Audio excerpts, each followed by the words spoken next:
Mês do Orgulho LGBT. E por conta disso, eu resolvi trazer um vídeo falando um pouquinho sobre LGBTs e aviação civil brasileira. Aviação civil brasileira. Quero enfatizar isso porque no Brasil a gente tem leis que protegem pessoas LGBTs. Rolou a criminalização da LGBTfobia. Tá difícil de falar hoje, me perdoem. Então a gente tem leis que nos protegem e isso também, profissionalmente. Agora ainda tem alguns países que infelizmente é crime, não é aceito ser LGBT. Dito isso, ser LGBT na aviação não tem problema, é bem aceito e boa parte das pessoas na aviação são LGBTs. Não significa que todo mundo é LGBT, porque também rola o mito de que se você é comissário de bordo, você é gay. Isso eu digo pros meninos, né? Mas não, tem muito comissário de bordo hétero homem, entendeu? Não tem nada a ver. A gente tem que parar de rotular as pessoas, as profissões como masculina ou feminina, porque se você tem a capacidade física, mental, intelectual para poder desempenhar aquela função, não tem nada que te impeça. Então por que isso teria que ser de homem ou de mulher? Entendeu? Essa é a minha opinião e... sinceramente, né, gente? Então não tem problema você é LGBT... Tá difícil falar LGBT hoje na aviação civil brasileira, tá bom? Combinado? Eu nunca sofri preconceito por causa disso e se alguém fizer alguma piadinha, algum comentário desnecessário, eu vou me impor, entendeu? Eu vou perguntar onde que tá a graça, porque as pessoas têm que parar de confundir piada com ofensa. Se alguém está ofendido, isso já não é mais piada, não é engraçado, entendeu? E eu não vou rir por educação. Desculpa, não vou rir por educação, esse tempo já passou. Eu não tenho mais a necessidade de tentar me defender rindo por educação para não ser atacado. Não tenho mais essa necessidade. Se não é engraçado, eu não vou rir e ainda vou apontar que não tá engraçado, que não tá legal pra mim. Vai fazer essa piada com outras pessoas que vão achar engraçado, entendeu? Que não vai ser eu. Ou melhor, pare de fazer essas piadas. Tá, eu queria responder algumas perguntas que eu recebo com bastante frequência e a maior parte está envolvido tanto com portadores de HIV quanto com pessoas trans. Vamos começar com as pessoas trans. As pessoas trans me perguntam muito se elas poderiam tentar, se elas têm chance de ser contratadas e se já tem pessoas trans voando como comissários de bordo. Sim, já tem pessoas trans voando como comissário de bordo. Eu não conheço nenhum homem trans voando como comissário de bordo, mas conheço mulheres trans voando como comissárias de bordo. Isso significa que os homens trans não têm chance? Não significa isso. Significa que eu não conheço, tá? Será que tem? Talvez tenha. Mas acho que se tivesse eu saberia também. Mas não impede que venha a ter. Infelizmente não faz muito tempo que o mercado é aberto para a contratação de pessoas trans, tanto em solo quanto no voo. E eu não digo isso só na aviação, em qualquer lugar. E isso acontece porque durante muito tempo as pessoas trans foram invisibilizadas dentro da sociedade. E isso tem mudado com o tempo e eu espero que continue mudando e melhorando para que todo mundo tenha uma chance de trabalhar sendo quem é. Porque, cara, você ser quem você é não poderia e não deveria nunca impedir você de trabalhar. Então você Ih, gente, gasgou de novo. Você estando dentro dos pré-requisitos da empresa, tipo, ter inglês, ter o CMA válido, todos aqueles pré-requisitos que servem para todo mundo, o resto não importa, tá? E quando eu digo que não importa, eu também recebo muita pergunta se existem comissários, e aí me perdoem, porque eu tô tentando descobrir o termo certo para usar, se é comissários negros ou pretos, e eu não quero ser ofensivo com ninguém, mas como existe uma discussão muito grande quanto a esse termo, eu não sei qual certo usar, tá? Se você souber e quiser deixar aqui pra mim, eu vou adorar aprender. Mas isso também não impede você de ser comissário, tá? Cor da pele, etnia, religião, qualquer uma dessas coisas que costumam ser polêmicas, não impedem você de ser comissário.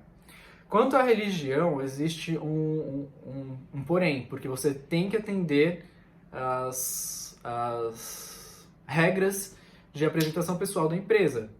Isso eu digo no uniforme. O uniforme é para unificar todo mundo. Então você tem que usar o uniforme do jeito que a empresa determina. E lembrando também que você vai ter que estar com a disponibilidade total de dias, porque eu sei que tem algumas religiões que não pode trabalhar determinados dias. Na aviação, isso não funciona. Você tem que ter a disponibilidade para voar qualquer dia da semana, tá? Então, existem esses detalhes. Porque quando você é contratado, você diz que você está 100% disponível de horário para a empresa, entendeu? Então, existe... Não é que ela não está te contratando por causa da sua religião. Ela não está te contratando porque você não está realmente disponível 100% do horário, tá? Espero que tinha mais alguma coisa importante para eu falar em relação a tudo isso. Falei já que isso é no Brasil, tá? E, eu quero lembrar também que a gente tem que ver a nossa história. Porque esse tipo de pergunta que eu recebo, com as pessoas com medo de tentar e não terem chance de ser contratados por determinados motivos, é por conta da nossa história. Porque antes, você não poderia trabalhar se você fosse LGBT, por exemplo. E se você fosse descoberto LGBT já estando contratado, você poderia ser demitido. E eu não digo isso só na aviação civil, eu digo isso em qualquer profissão. E a gente conquistou essa estabilidade, essa segurança, por conta da luta de muita gente ali lá pra trás. E isso nem faz tanto tempo, isso faz uns 30, 40 anos. Então, a mudança aconteceu, só que a gente tem que lembrar que nem sempre foi assim, para que a gente não retroceda para o que era antes, tá? Quanto a HIV, muita gente me pergunta também se você pode ser contratado tendo HIV. E sim, você pode ser contratado tendo HIV. Eu não sei se vocês sabem, mas existem algumas leis no Brasil, de novo, no Brasil, quanto a CLT. A gente é contratado via CLT, né, que é o contrato o que mesmo? Legal de trabalho? Acho que é isso. Mas que é da carteira profissional, quando você é registrado. Você é registrado via CLT, tá? E a CLT proíbe que você seja discriminado. Discriminado?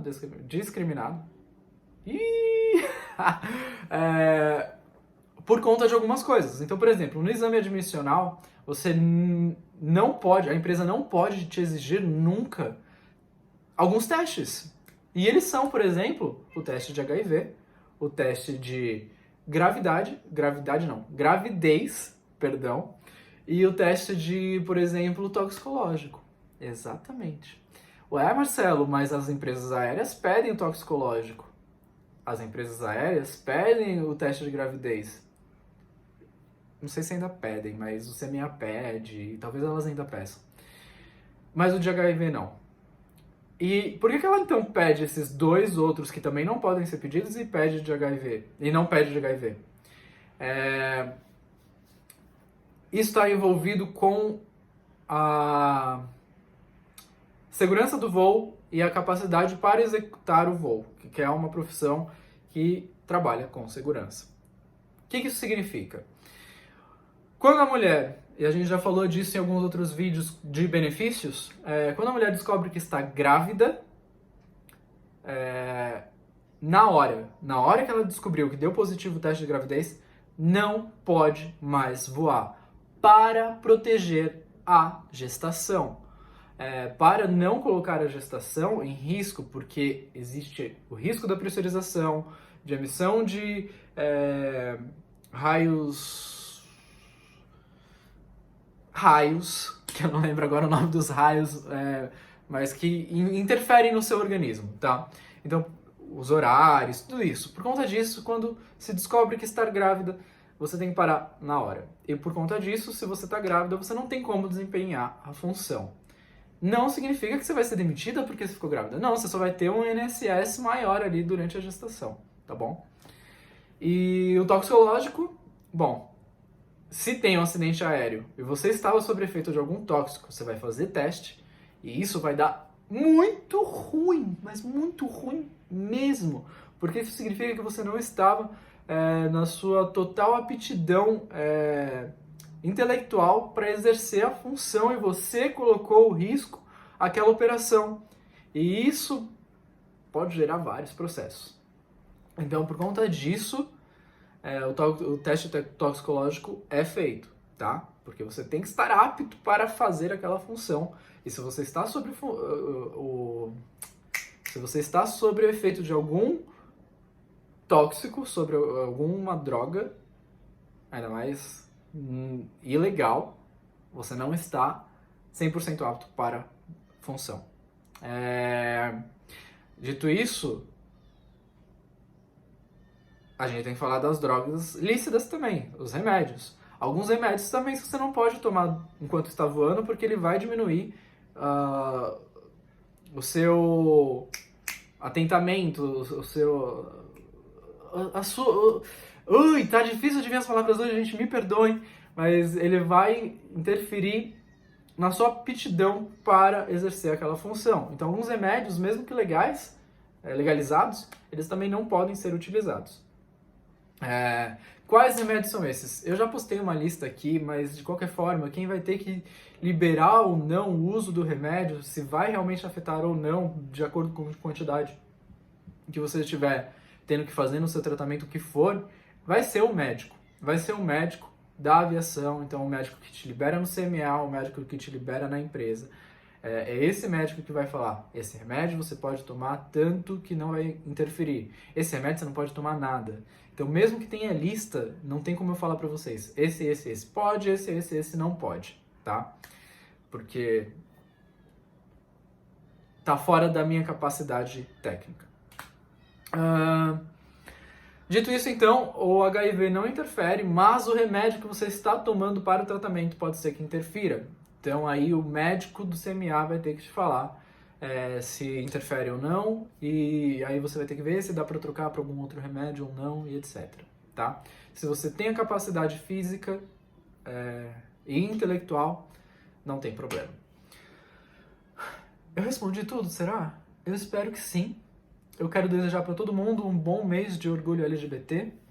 Eu sei que esse mês podia ter sido muito mais leve de comemoração e ainda assim foi um mês de bastante luta e discussão, mas faz parte. E eu acredito que tudo isso leva pra gente chegar em uma sociedade melhor. Eu quero acreditar nisso. Então a gente se vê no próximo vídeo, que vai ser terça-feira. E se eu deixei de mencionar alguém ou errei algum termo, me perdoem, porque eu não quero invisibilizar e nem errar termos e usar termos ofensivos com ninguém. Só que eu ainda tô em desconstrução e tô aprendendo. E é isso, tá? Então, um beijo e até terça-feira.